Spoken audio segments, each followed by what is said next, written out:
Davis steps under center. Gibson and McClendon behind him. Davis with motion by Richard. Will give the ball to McClendon. He leaps. Oh, he doesn't get in. He fumbled the football. Carolina holds. The game is over. And Carolina has won the game. Finley to throw. Over the middle, intercepted. Wolford again. Wolford the other way. At the 30, the 40. Wolford to midfield. Miles Wolford with the pick. The heels on the doorstep of an enormous victory. Left side of the line. Hood standing to Williams' right. Williams gonna throw. One-on-one. Davis has it. Touchdown! Carolina wins! Carolina is the Coastal Division champion! Bernard fields it at the 26. Heading to the far side. Gio at the 35. Gio is at the 50. No, he's not. Yes, he is. Gio is going to take it for a touchdown. Are you kidding me? Connor Barth for the possible win. Snap, spot, kick away, high enough, long enough. It's good! It's good!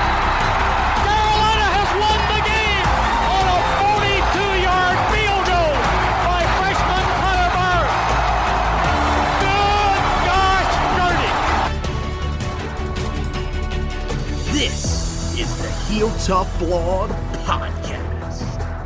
Hey guys, and welcome to another edition of the Heel Tough Blog Podcast. It's Anthony Pagnotta back with you guys, as always, preseason for Tar Heel football. We are about to fall camp as well, and we are getting you there as we come down the stretch and wrap up our position previews for the defensive side of the ball here today. Then we will go over, do a shorter edition of the podcast than probably any of the other ones that we have done, where we will look at the special teams. But today we are looking at the defensive backs, a unit that a year ago had a lot of promise in one area and some inconsistencies in the other area. We're going to talk to you all about that here as we break down the defensive backs. Josh Marlowe, of course, here with me to do just that. And overall, buddy, I think this unit is one that has a lot of promise in it, has some really good NFL prospects, but there are also a couple of areas on this defense that are still a little bit head-scratching at this moment in terms of what to expect from them. Yeah, if you're a faithful listener to this podcast, I've made it pretty well known that I believe that entering the season and by the time the season's over, Carolina has the best corner tandem in the ACC and a top 3 to 5 corner tandem in the country. And Storm Duck and Tony Grimes. Storm Duck coming back from injury. What Tony Grimes did down the last half of the season last year, especially that Notre Dame game, you can see where there's a lot of hope, optimism in the cornerback spot. The question that you mentioned is at the safeties, where Carolina has struggled with inconsistencies the last couple years. Have a question that I think would be a great way to talk about this. You look at some of the great teams in college football, Clemson, Ohio State, and Alabama.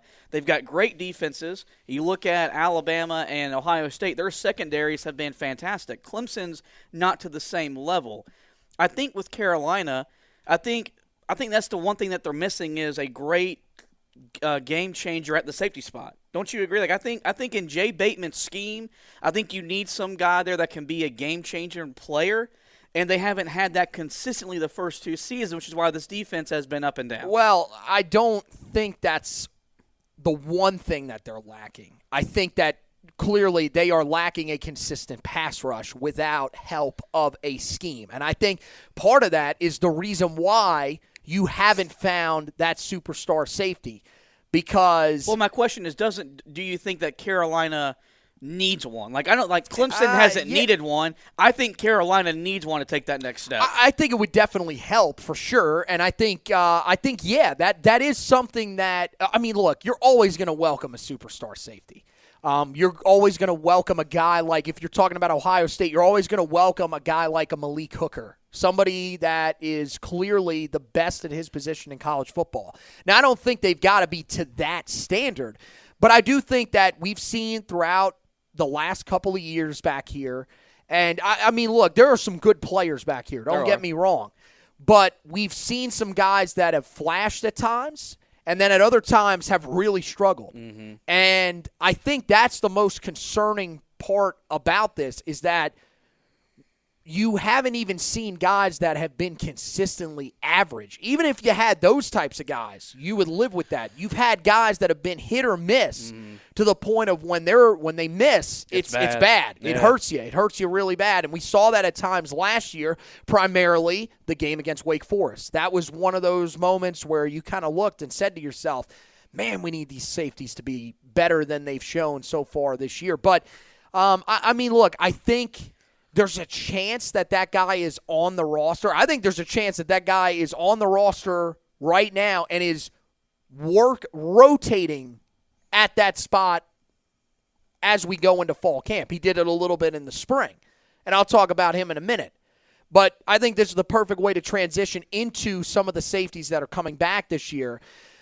Look, Trey Morrison he's a really solid player. He's made a lot of plays for Carolina over the last few seasons. Carolina doesn't win the game against Boston College last year on the road without him. He saved the game for you 2 or 3 times. I mean, he's shown some really good flashes, but there have been times where he hasn't been able to help you enough in the run game, and he has been beat in the middle of the field over the last couple of seasons, primarily last year.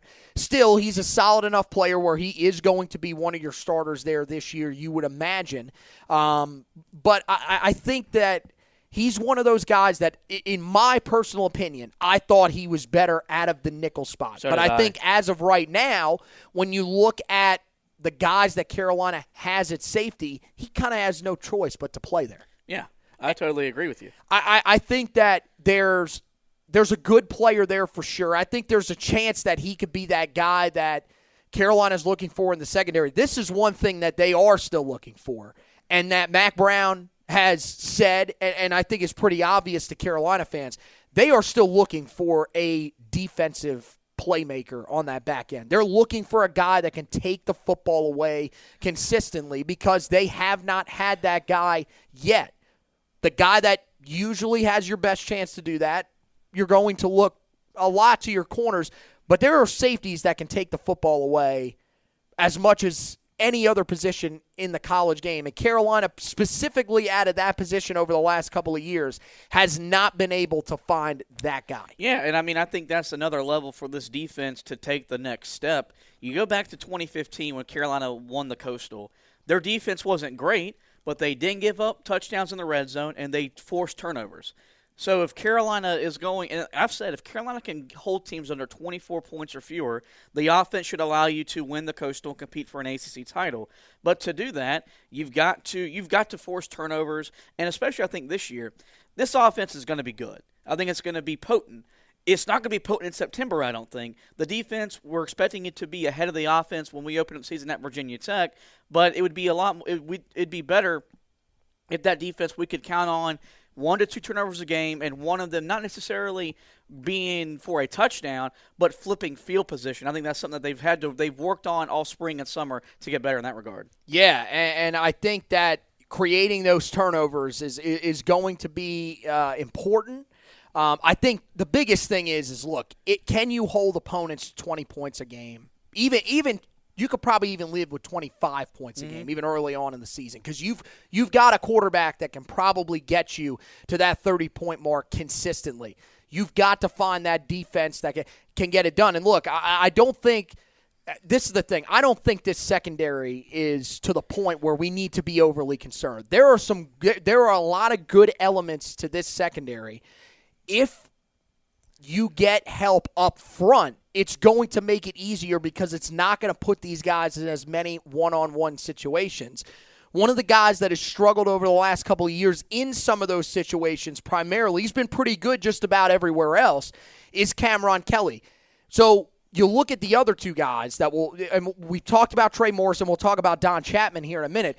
Cameron Kelly's the opposite of these guys. He's the guy that's looked really good in terms of helping you in the run game, but at times he has struggled in open space against receivers, making the tackles that he needs to, and he has struggled at times in coverage. Now, he's had other moments where he's been really good in coverage. But he is the definition right now of a hit or miss safety. Mack Brown mentioned that back in the spring when he was asked about Cameron Kelly, and he's looking to him this year to be a more consistent guy out of that safety spot. He gives you Donnie Miles vibes. Donnie Miles was a great in-the-box safety, but out of the box he was not. He wasn't a liability, but he wasn't the same impactful player in the defense for Carolina, and that's what we need Kelly to do. We need him to become more of a sure thing in coverage, because you look at the box score last year and say, well, he had 8 or 9 tackles. Oh, he played great. In reality, he didn't play as great as the stats would have showed, because he was getting beaten coverage, giving up big pass plays down the field, and that's something Carolina's got to eliminate this year. Hopefully he's taken the next step. Another year in the scheme, a full off season, I think is just going to be really benefitful for every position group on the team, especially the secondary group. Love that made up word. Yeah, you like that? Yeah, that was nice, dude. As we're entering year 3 of the Jay Bateman experiment, and so I think he's the guy that is most natural to take the next step. It's him actually just doing it that we got to find out. Well, then you talk about Don Chapman, and this one I think is a little bit different, because just like the next guy that we'll talk about, he's a guy that's rotating at multiple positions this year. So we're not sure exactly where he's going to land. I think as of right now, there's a legitimate chance that he ends up playing more in the nickel than he does at safety. And to be honest with you, I think that works better for him. When he came out of high school, he was a corner. And everything that you saw on tape was that he could handle himself as a man coverage corner. And, he's a little bit smaller, so that was the one thing that would bother him. But he has all the coverage tools necessary to succeed as a man cover corner. To have that guy in the slot for Carolina would be fantastic. He's also shown, he's learned, with the move to safety, how to help a little bit in the run game. But there were times last year where coming out of that safety spot, that deep safety spot, he just was not able to be as effective as he probably needed to as a tackler and a helper in run defense. Towards the end of the season, he was a guy that was usually somewhere in that range of 1 to 2 tackles a game. You can't have that out of your safety that's coming down into the box to try to help stop the run, especially when there were times late last year where your defensive line, your front 4, I should say, were getting worn down because they were out there for so long and they couldn't contain the edge. He's got to be better in those regards, but at nickel, that might limit that a little bit, and I think might work into his favor. Yeah, I do think for him, if he can play more on the nickel spot, he'll be more productive, and I think Carolina's defense will benefit from that, because his inconsistencies from the safety spot really hurt this team. And it started his freshman year. Remember, when he first showed up against the scene at Georgia Tech, he looked fantastic.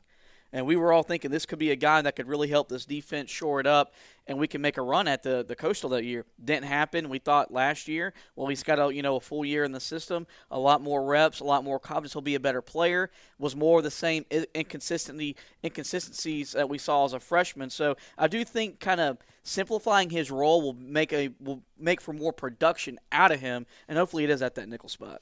Well, the nickel spot, some people may be wondering, well, where does that put Jaquarius Conley? We said this a lot during the spring, and I think we honestly said this at the end of last season. Mm-hmm. The best thing for Jaquarius Conley and the best thing for this defense overall would probably be to put him eventually, or get him eventually, over to safety, because this is his best. We knew coming out of high school this was going to be the role that he would be able to thrive in the most. He played there in high school. He's a guy that can cover a lot of space really quickly. Yeah. He is an extremely, extremely good player when it comes to tackling in open space. He did it a lot last year. A lot of those one-on-one situations in open space, no problem bringing guys down. And I think this is the biggest thing, is for him, he allows more flexibility for this defense if you can put him at safety, because it's going to take some of the pressure off of guys like Don Chapman. Like, even at times, if Cameron Kelly can sort of prove himself. You could even move Trey Morrison back to nickel in certain situations if that's what gives you the best defensive backfield on the field at times. I feel like he's a guy that can really thrive in that role as a deep safety. I think he's a guy that has proven himself in coverage as well. And he's also a guy that I feel like, just from seeing what he did in high school and seeing the way that he plays with the aggressive mindset, he's a guy that if you're looking for someone that could become that defensive playmaker that creates turnovers, Jaquarius Conley could very well be that guy. Yeah, and I really hope he does become that guy. The thing about this defense is a lot of what happens is you get caught in one-on-one situations, and when you win those battles, this defense can be really, really good. We saw that with him at Carolina and especially with him at Army, but it's when you don't have those sure things at certain spots where you give up 53 points to a Wake Forest offense that shouldn't have scored 53 points on you. And so I think that's the thing. If you can get him back there, you shore up that safety spot, then as you mentioned, that the position flexibility is invaluable in any sport, especially in football, when you have as much talent and depth in the secondary and the cornerback group like Carolina has. You can rotate guys more in, keep them fresh, less injuries while they're being more productive on the field. So that's a perfect world scenario, right? I think the question is if he doesn't solidify that spot, where does Carolina go? Yeah, I think, and I mean, see, that's, again, the thing is this is not an end-of-the-world situation. You've got guys that can keep you competitive back there. And look, this is the other thing. You would imagine that these guys are working to take a step forward this year. They're working on being better players than they were a year ago. To Don Chapman's credit, I mean, look, last year was far from a normal offseason. That's an offseason between your true freshman season where you had some playing experience and your sophomore season. That usually is where you see some of the biggest leaps from guys because they have some of that experience. They know what areas they need to work on, and they do that throughout the spring, the summer, and into the fall. Last year, couldn't do any of that. Nope. You came to fall camp. You were pretty much the guy that you were. You had a couple of weeks to work on some minor things, but mainly they were trying to get the scheme that they were going to run and everything that they needed to crammed into that short period of time.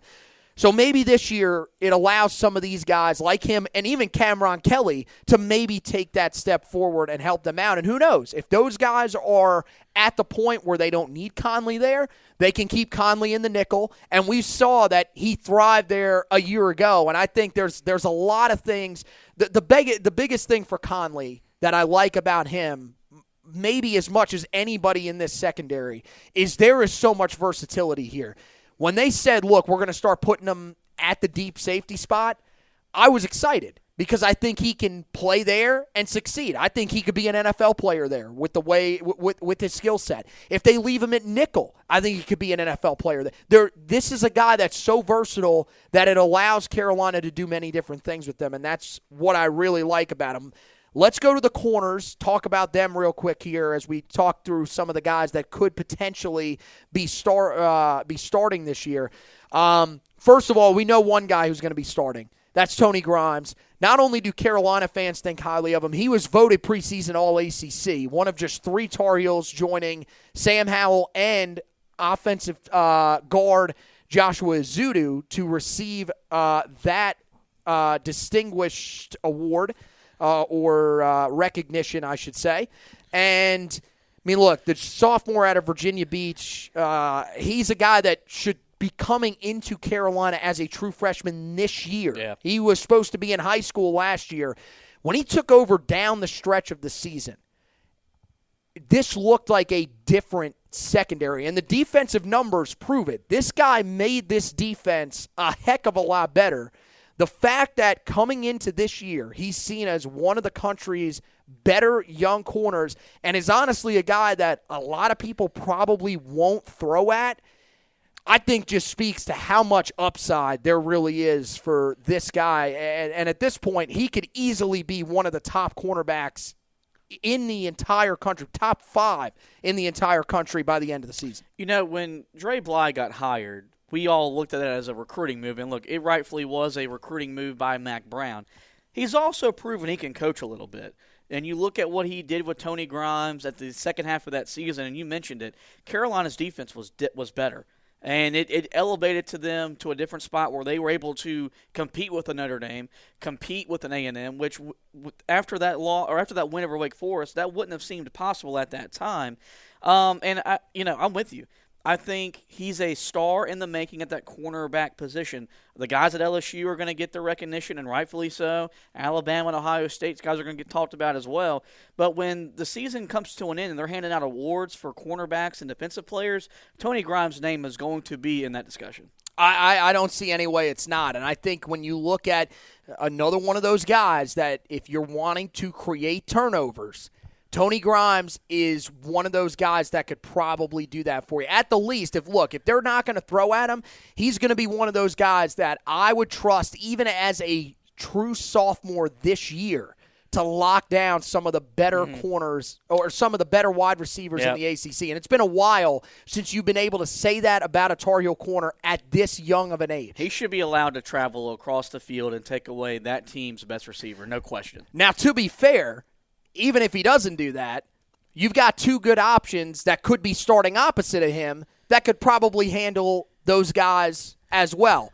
Storm Duck's the guy that I think everybody is hoping can get back to 100% and can be that guy on the other side. Because much like Tony Grimes, when he came in and took over midway through, or actually earlier than that, when he took over in that Clemson game of his freshman season, he was another guy that you could see the immediate impact of having him on the outside.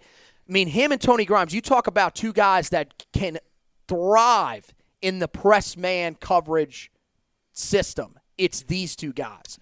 They love being matched up one-on-one with these guys. They don't get beat often.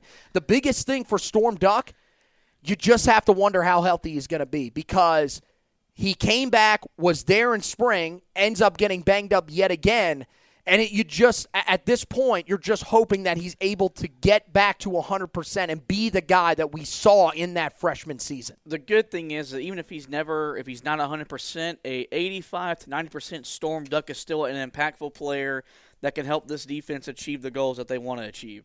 And you haven't been able to say that in years past about certain guys in the secondary. If they were hurt, they were liabilities. He's not one of those guys. You can just really see what the quack was all about when we recruited him, when you saw what he did against Clemson. Nothing on that joke, by the way. Did you say quack? Yeah, because the last name's Duck. I was just hoping that I didn't. But you could see in that game against Clemson, because you remember that Clemson offense. We entered that game thinking they're going to hang 50, there's no chance. We held them to 21 points, and deservedly well, hey, speak for yourself. I Should've. said before that game that they were going to give up 50, and we were going to lose. No, I said before that game that I felt like that was one of those early kicks. No. On the road that they've done before. It was a 3:30 game. It wasn't an early kick. I'm going to tell you, I thought the only way that Carolina was going to be in that game was if they put up a ton of points. Storm Duck was one of the main reasons that they were in that game because he did, about as good of a job as you could do for a first-time starter against that wide receiving core and Trevor Lawrence. You can see what he can do for your defense if he's healthy. He can help shut down potent offenses. I don't know how many potent offense Carolina's going to see this season. I think Miami's offense is going to be really good. I think Notre Dame is just really good at playing complementary football. Wake Forest is going to be a pretty solid offense. Put up points. You need him healthy for that stretch. So I do think the fact that you got so much depth, if he's not ready yet for the start of the season, I think you can live with that. Right? Like, if you got to start someone else, you're going to be able to get away with it. You need him healthy for that Miami game. Well, for part of that is because the guy that could start in his place started most of last year and did a really good job last year. I don't think we talked enough about him, and I think we mentioned him. I forget which award we had put him up there for, but Kyler McMichael was one of the more underappreciated guys for what he did last year for this Tar Heel team. He was another guy that, look, when he was there the year prior and was not eligible to play, he was there in practice. He was a guy that we heard a lot about. He shined. Look, it's one thing to do that in practice. Yeah. When he stepped on the field, though, you could see why this guy was recruited by Clemson, why he was battling now Georgia corner, who will play against this former team, Darion Kendrick, for the starting role there at one time. And I think he's one of those guys, and this is a point that I don't remember the last time that Carolina has been here, where you feel like if let's say if Storm Duck can't go, you got a guy that's probably at his same skill level right behind him in Kyler McMichael, who can handle doing a lot of the same things that Storm Duck does, and right around the same exact level. Mack Brown has talked about it so much, and at some of the other positions, they're still working on it. Corner is one spot right now where if you had a guy go down or if a guy needs a breather, with that three-man rotation right there, there is no drop-off, and we're talking about all ACC caliber guys that are out there. You have to go back to the Butch Davis era where you could probably make the case that there was that much talent, depth in the cornerback room. Yeah. During the days of Kendrick Burney, Charles Brown, you had, of course, like Jordan Hemby was a guy that rotated off the bench, and he was a guy that would have started just about anywhere else. That's probably the last time you've been anywhere close to that. Right, and I think that's the sign of this program getting back to where Mack Brown wants it to be. I mention all the time, competitive depth at every position is what makes the championship programs. That's why they can sustain the injuries, sustain the transfers, whatever it is, because they've got talented guys behind them that are ready and able to take over and produce to the same level. You've got that in McMichael if you don't have Storm Duck, which is a good thing because at some point someone's going to get hurt, you would have to imagine. And you don't want the drop-off. Especially in this secondary. If you do not know the secondary perils that, in terms of injuries, that Carolina has gone through for, the better part of, like, the last 4 years? Yep. I mean, it's going to happen at some point. You got to have these guys ready. So it's good to know that Carolina's got talented, productive players waiting in the wings if something were to happen to get called to action. So those are the three guys that you're mostly going to talk about. But like you said, there are guys that are ready to step up if they need to. DeAndre Hollins, Deshaun DeAndre Hollins is officially on the roster. I believe that's what he does want to go by. That's what I'm going to start calling him. But we called him DeAndre for the first 3 years that he was on campus. So it is tough to change the habits a little bit. We're going to give him an LD. But I, first of all, can't believe he's only a junior. It feels like he's been here since Butch Davis was here. Yikes. But he's a veteran. You talk about a guy that's been thrown into a lot of situations that frankly, most guys wouldn't be ready for, and he's held his own every single time that they've done it to him. He's one of those guys that because of the injuries that we talked about, he's kind of had no choice but to step up in multiple circumstances. He's done well every time, and now he's one of those veterans there that if you need him in one of these types of situations, he's played enough in these situations where he's going to be okay and be able to have success. So it's great to have a guy like him back there. And I mean, look, I don't think he's at that point yet, but Obi Egbuna is another guy that's been put in some of those situations. I don't think he's quite in the same ilk as DeAndre Hollins where you're feeling great if you have to put him out there, but he's another one of those guys where if for some reason you had to put him out there, the skill set's there, and he's got a little bit of experience where you could probably be able to hold your own as a defense if you needed to. In regards to Hollins, he's come a long way. It felt like when he first would get on the field, we were like, oh, DeAndre Hollins is on the field. And then the more he's played, the more he's been on the field, it's like, oh, he's on the field, he's going to make a play because that's pretty much what he's done. And look, it's not his fault that you felt like that. He was a guy that was you just knew coming out of high school, he was a developmental guy. You knew with watching him on film, there were some things that he would have to develop in. Also, remember, when they brought him in, they tried him at nickel. They were moving him all. He could never get a steady spot. And, yeah, I mean, when he came in, there was a time in his freshman year where he came in, and I think it was against Pittsburgh.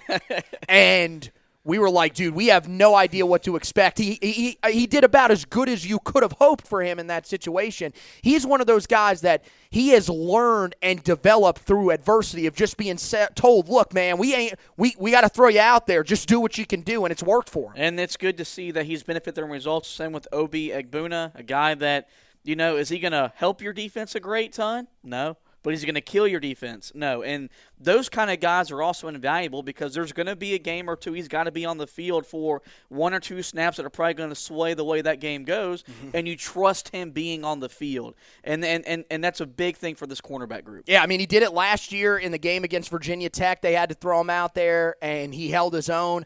I think the reason that I brought him up is you look at that guy, and he's your 5th corner in this defense. In years past, that probably would have been your 3rd corner. So that tells you where the depth is at for this group. And, I mean, look, there's some other guys that I think could end up potentially factoring in here. DeAndre Boykins is going to be a guy in the nickel that is probably worth keeping an eye on. I don't know how much of an impact he's going to be able to make. He was an early enrollee. He had a couple of moments where he shined in the spring game, but again, it's the spring game, and he was a guy that played mostly in the second half. So I don't really know if he's going to come out of the gate and be great early on. You've got Javon Terry as well. He's a guy that's kind of moved back and forth between corner and safety.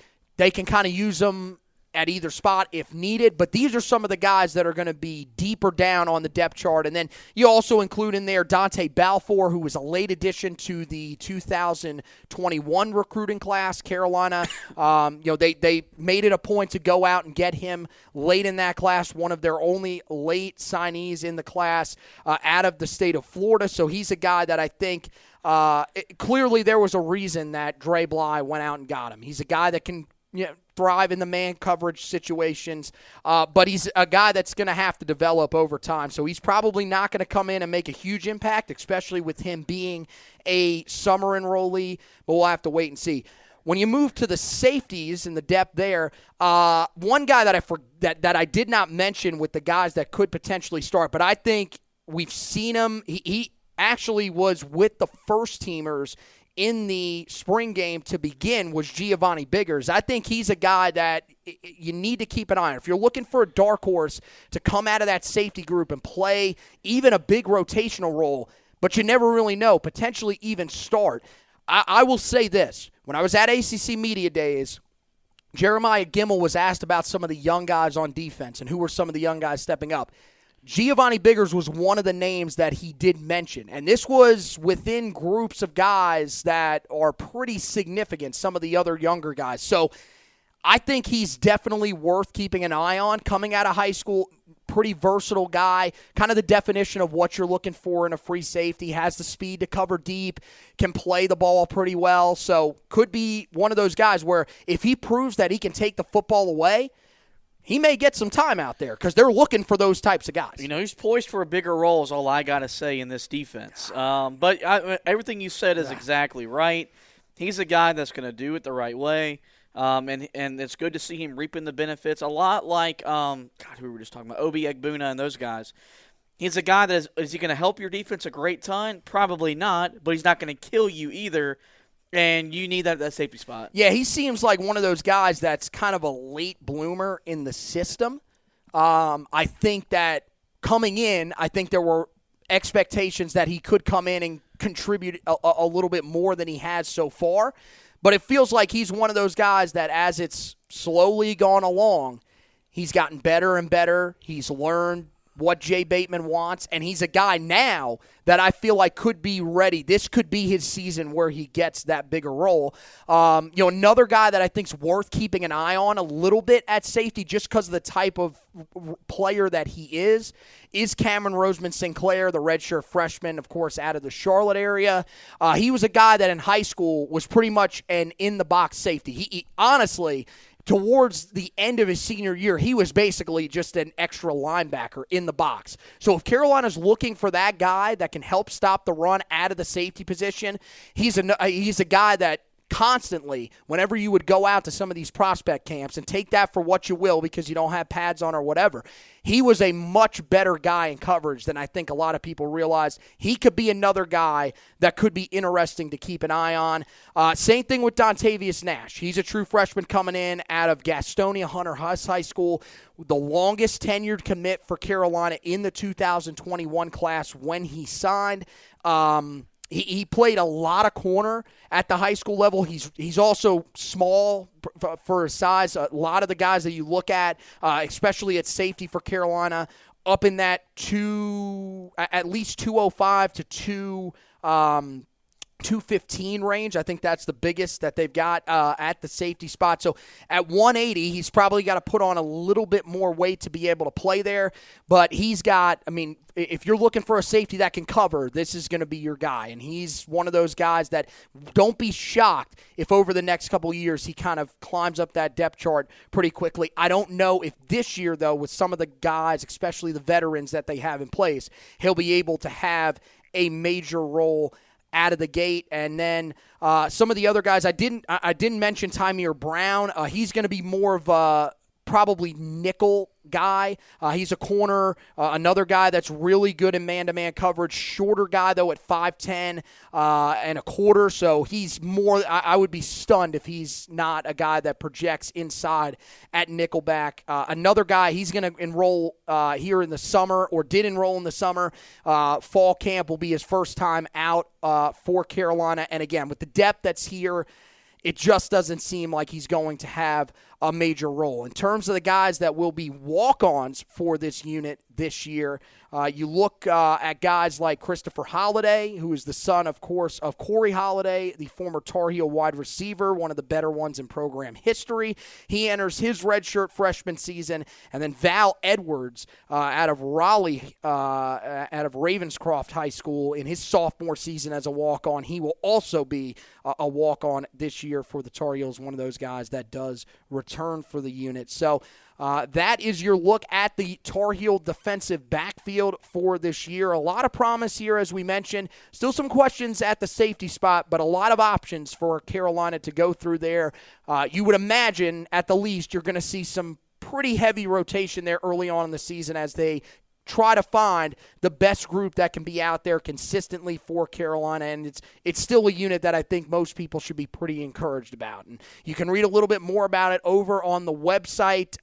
We are expecting to get that up again. You're dragging a little bit behind when it comes to getting some of those written previews up. It's really just a thing of time right now. We've got a lot of different stuff going on, especially with training camp opening for the Panthers. My full-time job is definitely taking up a little bit more time than it did during the summer, so I'm trying to scramble and get a lot of that stuff up, but just bear with me if stuff is coming out a little bit slower than was probably expected. But we'll have all that stuff up there for you. We'll have the breakdowns of these defensive backs. We'll go in depth on all that over on the website. You can check out all the other ones that we have up there as well. Go through the offensive side of the ball, and also on the defense, we do have the defensive line and linebackers up there for you guys to check out. So make sure that you guys do that. Covering you on the recruiting front as well in terms of the articles. Carolina just landed Sebastian Cheeks the other day, so make sure that you guys check that out. We've got a breakdown of what he brings to the table over on the website, as well as we'll have you covered when it comes to some of these upcoming commitments.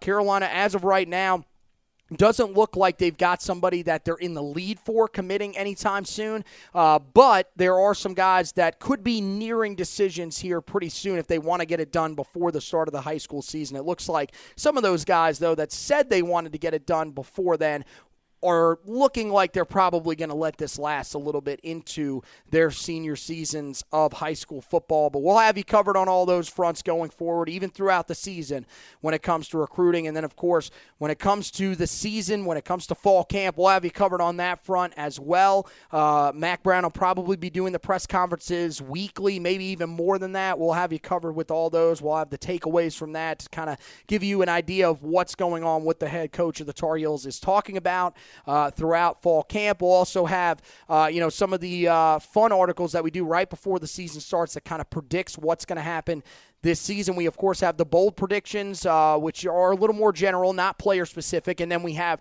the breakout candidates, where we tell you the players that we think are going to have breakout seasons. Those are always really interesting, articles that we write, and additions to the podcast that will be coming up as well. When it comes to the podcast, make sure that you guys are, subscribe to the podcast. If you're a listener, you like and follow the Facebook page. If you are a watcher of the podcast, so that you don't miss any of the editions of the podcasts that we have coming up. There are also plenty of great ones that you can go back and check out.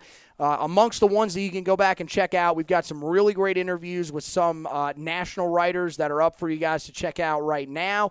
We've got Phil Steele, who, of course, writes what is generally known as the College Football Bible, one of the most accurate when it comes to predicting college football in the preseason. And we also have Brett Ciencia, the guy that writes Pick Six Previews. That is actually, statistically over the last 9 years, the most accurate. Him and Phil Steele neck and neck every year in terms of their accuracy on predictions. Check those out up there. You'll definitely like the Brett Ciencia one. He's got Carolina in the playoff. Find out why he's got Carolina in the playoff, why he has them beating Clemson, all that kind of stuff. You can check that out on that on the former editions of the podcast. And then coming up, we do have some other great editions of the podcast that we'll be doing. It'll mostly be us the rest of the way. We may check in here and there with some of the guys closer to the program, probably Lee Pace, try to get him on again to talk about some of the storylines around the team right before they make the trip to Blacksburg to take on the Virginia Tech Hokies to open the season. We're, of course, going to go through, break down the schedule for the Tar Heels, give you our official record predictions before the season starts. Also going to do those editions of the podcast that I told you about with the breakout candidates and the bowl predictions. So make sure you keep an eye out for all that. And again, as we mentioned, the best way to keep up with all of this, especially if you're a watcher of the podcast, is the Facebook page. Like and follow that Facebook page. That'll give you all the articles, all the audio editions of the podcast, all the video editions of the podcast, all that great stuff and other stuff on that Facebook page. So make sure you guys do that. And while you're doing that, make sure you head over to Twitter and follow the official Twitter page of the Heel Tough Blog, at Heel Tough Blog on Twitter. And you might as well follow us while you're there too, at HTB Anthony for me, at HTB Josh for Josh, and of course, it is Hackzubber2 if you want to follow our recruiting analyst, Zach Hubbard. So that wraps it up for this edition of the podcast. Want to thank Josh for co-hosting with me. Want to thank you guys for watching and listening. And as always, go Tar!